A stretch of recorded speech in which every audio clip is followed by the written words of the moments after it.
Hello and welcome to Goose Egg Kitchen. I have spent half of my life here and the other half there. 2 homes and a whole world of flavors that I want to share with you. And don't forget to watch the recipe in Italian on my other channel. Today, I will share a delicious and easy holiday meal that might just put you right at the top of Santa's nice list. Simple ingredients and maximum flavor that will take the stress out of your festivities. A tender and savory roast accompanied by 3 sides that are tasty and very easy to make. For the roast, you will need a hunk of boneless, skinless turkey breast, 1 tablespoon of salt per cup of water, 6 to 8 garlic cloves, 4 bay leaves, 3 celery stalks, and a half an onion, 3 tablespoons of olive oil, and dry seasonings of your choice. I happen to use these. Also, don't forget, plenty of water. We're going to start with the brine for the meat. I chose a turkey breast roast because this meal can also be used as a replacement meal for Thanksgiving in case you don't want to brine and prep an entire turkey, which is a very big undertaking all of its own. However, if you're all turkeyed out, you can absolutely swap it for a pork roast of any kind. This brine will work perfectly with it. Plop it in a big bowl and pour enough water to cover. In my case, it took 8 cups. Now we add the flavorful stuff: garlic, onion, bay leaves, celery, and 8 tablespoons of salt. That may seem like a lot, but it's also a lot of water. And I promise that unlike me, when I see someone look good in a bikini, your meat will not be too salty. Most boneless, skinless turkey breasts already come prepped in this net, which will help you give it that roast look rather than just plopping a turkey breast onto a pan. Now we're going to let it rest in the brine for at least 3 hours, but no more than 6 or 7. If you take your piece of aluminum foil and shape it on the bottom of your pan, that will make it easier for it to fit right inside. A little bit of oil, and after your meat is all done brining, you can put it in the pan, top it off with your favorite dry seasonings, and put it in the oven. How long, you ask? Well, that depends on how big your turkey breast is. A good rule of thumb is about 25 minutes per pound at 350 degrees, although I cooked mine at 375 degrees until it felt right.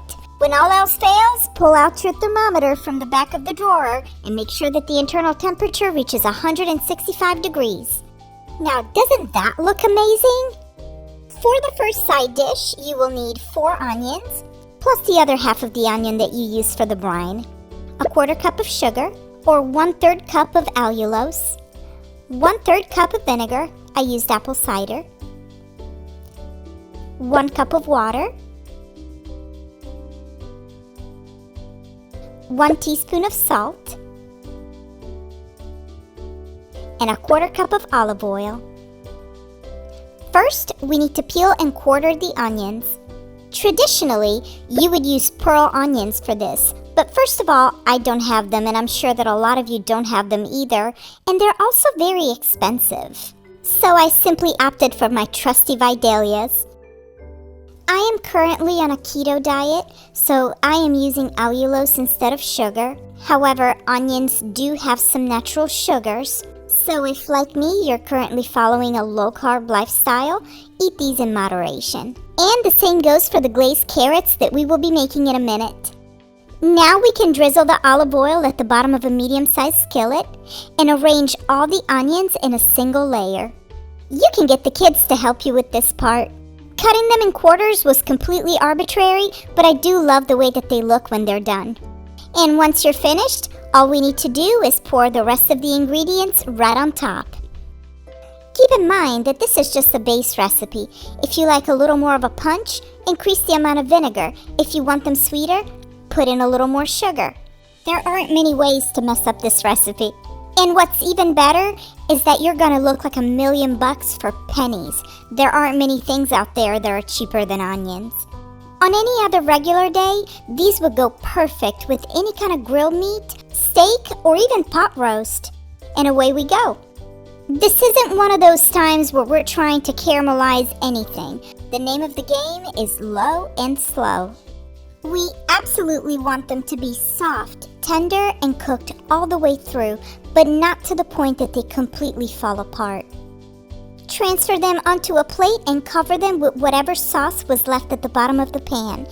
The brown color that you see is not caramelization. It's just the vinegar reducing to a thick consistency.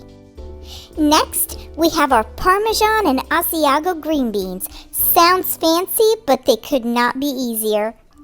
You will need 2 pounds of green beans, 3 tablespoons of olive oil, 3 or 4 garlic cloves minced, 1 tablespoon of chicken bouillon powder, but start with a little less and work your way up, a 1/4 cup of water, 2 cups of heavy cream, and 1 cup of Parmesan and Asiago cheese. We will start by mincing the garlic with either a microplane, a grater, or with knife skills that are better than mine. Please don't be the reason why we need warning labels on everything and watch your fingies. You can use garlic powder for this, but please don't. Go around the pan a couple of times with your olive oil. A few times, maybe. Okay, many times, but leave me alone, I'm Italian. Let the garlic saute in the oil for just a couple of minutes. Make sure that it doesn't burn or you will have to start over. A couple of brown bits are okay, but you don't want it to be black, otherwise it would get really bitter. Dump your bag of green beans. Now it's the time for a little garlic powder, the chicken bouillon, the water, and put it back on the stove. Let them simmer covered on medium for about 10 minutes, and they should look something like this. If you're looking for a lighter, lower fat option, you could stop here, but we want more. And now we add the good stuff. Pour your heavy cream and toss in the chunks of cheese. You can really use any cheese that you like, but I personally found this combination to be outstanding. All that's left is another few minutes on the stove, just until the heavy cream thickens and the cheese fully melts. Mine are looking a little rough because I got sidetracked and left them on the stove a little too long, but they were still delicious.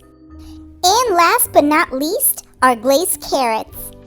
You will need a large bag of baby carrots, 3 cloves of fresh garlic, but you can use garlic powder, 2 tablespoons of olive oil,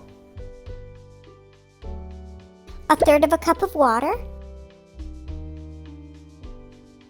1½ teaspoons of salt,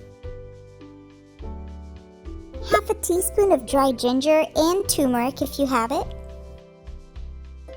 1/3 cup of sugar, about a tablespoon of ponzu sauce or soy sauce, and 1 tablespoon of butter. No need to saute anything, we start with a cold pan. I personally like to rinse out my baby carrots, but you don't have to. And you can certainly use the little fancy carrots that are already prepped for this purpose, but I want to show you how it's possible to buy the less expensive version of the same item and still eat deliciously. In with the oil, the sugar or allulose, and the salt. If you don't have fresh garlic or don't feel like chopping it, garlic powder works just fine with this one. And we give it a quick mix. The only other thing we're going to do before heading to the stove is adding the water. Let the carrots simmer on medium for about 20 minutes, covered of course. At this point, we will add the ginger and turmeric, as well as the ponzu sauce. You can use soy sauce if you don't have it. When all the water has evaporated, you can turn off the heat. Here I was trying to stir the carrots and hold the phone with the other hand. It didn't work out too well. The sauce at the bottom of my pan doesn't look very thick and glossy because I didn't use real sugar, but yours will. Throw the butter in while everything is still hot for extra richness. And dinner's done! You won't even have to make a separate gravy because you can just use that beautiful white sauce from the green beans.